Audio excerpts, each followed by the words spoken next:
Hello guys, तो आज हम बताएंगे कि रिड्यूस सिलेबस जो आईसीएसई क्लास 10th का है रिड्यूस हो गया है। उसको आप देख लीजिए, उसी हिसाब से प्रिपरेशन करिए, क्योंकि अगर आप इस हिसाब से प्रिपरेशन करेंगे तो आपको सिलेबस का लोड बहुत कम हो जाएगा और साइंस अच्छे नंबर पा सकते हैं, बस पढ़ना पड़ेगा। हम आपको इस समय रिड्यूस सिलेबस बता दे रहे हैं क्योंकि कुछ कुछ पॉइंट्स ऐसे हैं जो अलग से भी आए हैं और हमने जो पिछले साल के पेपर चेक किए थे और जो इस साल का सैम्पल पेपर है तो उसमें वो भी बहुत क्वेश्चन आ गए हैं। तो आप देख लीजिए एक बार रिड्यूस सिलेबस, और हम नेक्स्ट वीडियो में आपको बता देंगे किस हिसाब से अंडरलाइन करके कौन कौन से मेन पॉइंट्स हैं वो याद कर लें आप, और तो फिर उस हिसाब से आप प्रिपरेशन कर लीजिएगा तो लोड कम पड़ेगा और अच्छे नंबर ला सकते हैं। देख लीजिए, पहला है सिविक्स के पहले पार्ट पे आते हैं। तो सिविक्स में है द यूनियन लेजिस्लेचर, तो उसमें आपके हैं लोकसभा आपका पूरा आना है, term, composition, qualification for membership, ये हो गया आपका। पार्लियामेंट्री प्रोसीजर से आपके आएंगे, ये पूरा आएगा। Brief idea of session, quorums, question hour, adjournment, motion and non confidence motion, और स्पीकर के इलेक्शन और फंक्शंस आएंगे। और दूसरा राज्यसभा से आपका कॉम्पोजिशन, क्वालिफिकेशन और मेंबरशिप, इलेक्शन, टर्म और प्रेसाइडिंग ऑफिसर आएगा। और आपके फिर पावर फंक्शंस में आपके, अब ये देखना, आपके पावर फंक्शंस में आपके बस control over executive exclusive power of the 2 houses आने हैं, बाकी पूरी कर गई हैं पावर्स आपकी। बस आपको ये 2 पावर्स याद करनी है बस।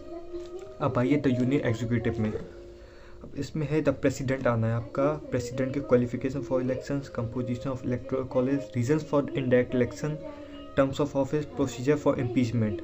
और इसकी पावर्स पूरी आएंगी आपकी executive, legislative, financial, judicial, discretionary, emergency. और द वाइस प्रेसिडेंट पूरा कर लिया, आपको वाइस प्रेसिडेंट के बारे में कुछ नहीं पढ़ना।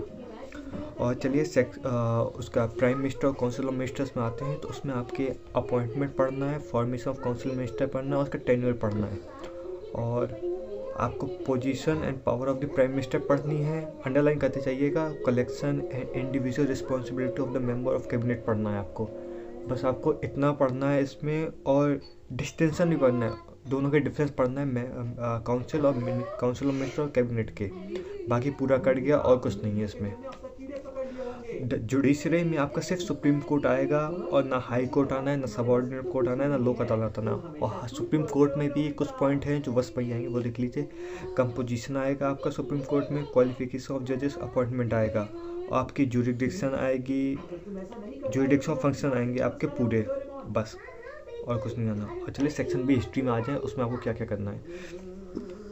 सेक्शन बी हिस्ट्री में फर्स्ट वॉर ऑफ इंडिपेंडेंस आपको पूरा करना है, उसमें कुछ नहीं काटा गया है, और जैसे हाँ पूरा करना है इसमें। और चलिए उसमें जो क्या नाम है आपको, फिर जो factors leaded to growth of nationalism है उसमें से आपको सिर्फ सोशल रिलीजियस रिफॉर्म मूवमेंट्स पढ़ना है, और दो कंट्रीब्यूशन पढ़ने हैं आपको, राजा राम मोहन रॉय के और ज्योतिबा फूले के, और रोल ऑफ द प्रेस पढ़ना है। बस इतना पढ़ना है आपको factor leading to growth of nationalism से।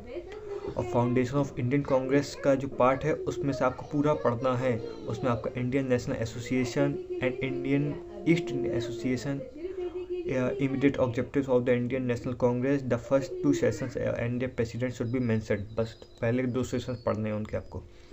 अब first page of the Indian national movement में आ जाइए, उसमें आपके जो कंट्रीब्यूशन पढ़ने हैं दादा भाई नारोजी के, सुरेंद्रनाथ बनर्जी के एंड गोपाल कृष्णा गोखले के। और क्या नाम है, second phase of Indian national movement आपको brief mention of the cause of the partition of Bengal and perspective by the nationalist पढ़ना है। और आपको ऑब्जेक्टिव्स और मेथड ऑफ स्ट्रगल पढ़ने हैं, रेडिकल्स के 2 कंट्रीब्यूशन पढ़ना है, बाल गंगाधर तिलक का, बिपिन चंद्र पाल का और लाला लाजपत राय का। और द मुस्लिम लीग के सिवा आपको ऑब्जेक्टिव पढ़ने हैं बस, और कुछ नहीं। अब आ जाइए mass phase of the Indian national movement में, जिसमें आपका महात्मा गांधी जो है तो वाला आपको पूरा पढ़ना है, महात्मा गांधी वाला, उसमें कुछ नहीं काटा गया है। और फॉरवर्ड ब्लॉक में आपको पूरा पढ़ना है, ऑब्जेक्टिव्स आयन ऑब्जेक्टिव पूरा, इंडिपेंडेंस और पार्टीशन ऑफ इंडिया से आपको सिर्फ माउंट बैटल प्लान के clauses, acceptance and Indian independence day के क्लॉसेस पढ़ने हैं बस। द कंटेम्प्रेरी वर्ल्ड से आपका जो फर्स्ट वर्ल्ड वॉर है उसमें से आपको सिर्फ कॉजेस में सिर्फ एक कॉज कटवाया गया है, आर्मामेंट रेस, बाकी आपको पूरा पढ़ना पड़ेगा। और ट्रेटिव वेजमेंट formation of league of nations, ये भी पूरा हटा दिया गया है। राइस ऑफ डिक्टेट से पूरा हट गई है, उसमें से आपको एक भी नहीं पढ़ना। द सेकेंड वर्ल्ड वॉर में देख लीजिए आप, कॉजेज पढ़ने हैं, कॉजेज भी देख लीजिए। Dissatisfaction with the treaty of Versailles, rise of fascism and nazism, Japanese invasion of China, fail of the league of nation, Hitler invasion of Poland. ये 3-4 कॉजेज हैं बस, और कुछ नहीं। यूनाइटेड नेशन से आपको कंपोजिशन पढ़ना है, कंपोजिशन जनरल असेंबली के, सिक्योरिटी काउंसिल के, इंटरनेशनल कोर्ट ऑफ जस्टिस से। इसमें आपके सिर्फ 3 क्वेश्चन, मतलब इस वाले चैप्टर से एक ही तरीके का क्वेश्चन बन सकता है, वो है या तो उसके क्या नाम है कितने उसके कितने हाउसेस हैं, मतलब क्या क्या उसके वो हैं क्या नाम है जो हाउसेस, जैसे आपका आ जाएगा जनरल असेंबली आ जाएगी, आपकी सिक्योरिटी काउंसिल आ जाएगी, इंटरनेशनल कोर्ट ऑफ जस्टिस आ जाएगी, वो आ जाएंगे आपके 3 हाउसेस में।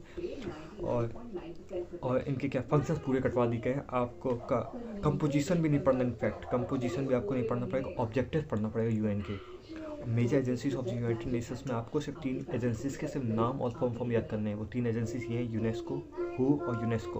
जो लास्ट चैप्टर था नॉन अलाइजमेंट मूवमेंट, वो पूरा कट गया है, इसमें से आपको कुछ नहीं पढ़ना। अगर आपको कुछ भी समझ नहीं आया कमेंट करके जरूर बताना, हम आपको नेक्स्ट वीडियो में वो भी कंफर्म कर देंगे। तो थैंक यू, मिलते हैं नेक्स्ट वीडियो में।